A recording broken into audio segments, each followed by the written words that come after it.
My name's Marcus Bulstrode and I work for the Queensland Department of Agriculture and Fisheries.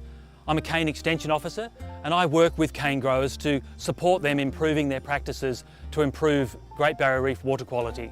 This machine is a herbicide or pesticide spray drone. We've mapped some patches of weed within the paddock earlier, and this machine is capable of going out and just spraying those patches, so we can use a fraction of the chemical that we did previously.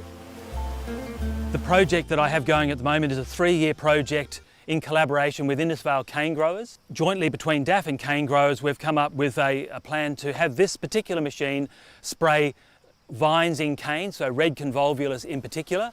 If we look here, there's a creek just very close to the cane paddock, so potentially anything that's applied to this paddock here could end up in this waterway, moving its way to the Great Barrier Reef. So if we can reduce the amount of herbicide and pesticides we put on the cane, that's going to improve reef water quality.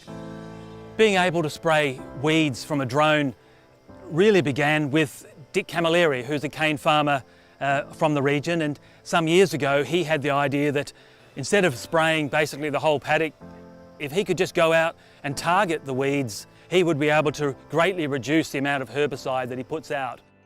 It took a couple of years to get that machine going, and during that time commercial products became available. This machine is a DJI product. It comes out of China, and basically it's an out-of-the-box, ready-to-fly spray drone.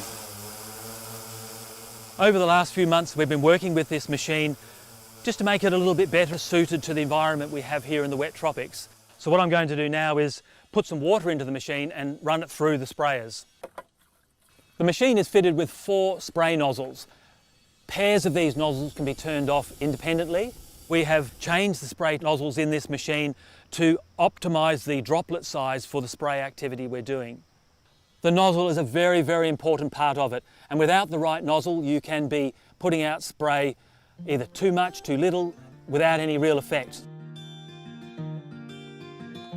Prior to going out with the spray drone, I take out a much smaller machine, which is a machine designed for mapping. Very quickly I can just roll into the image. It's a very high resolution image. On the ground I can see an object of 2 centimetres. You can see the area that does have the vine in it. We'll see that the rest of the block is actually quite clean. This is exactly the sort of thing that the machine is built for. It can go in and fly this zone only. I've been able to put its flight path over the top of the area that we know the vine is in, and so the machine will actually move up and down these rows, spraying as it goes to take out the vine. With a full tank of herbicide, which is 10 litres, it can fly for approximately 10 minutes. So that means that you pre-map the area, you know where the weeds are, you set up a polygon for the machine to fly, so that's an area for it to target with its spray. The machine will take off and then go directly to those patches and spray them very quickly, and of course return. So though you're only flying for 10 minutes, which seems a very short period of time, you've done a lot of the background work to reduce the time this machine's in the air, and it does its spraying very quickly.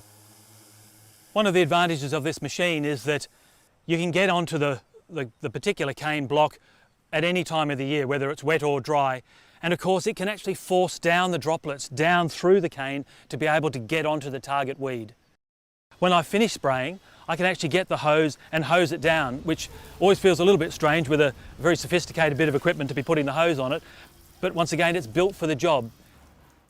This size drone, and because it's putting out a registered chemical, requires very specific accreditation and licensing. This is not a machine for everyone to be able to fly. You have to have that correct licensing.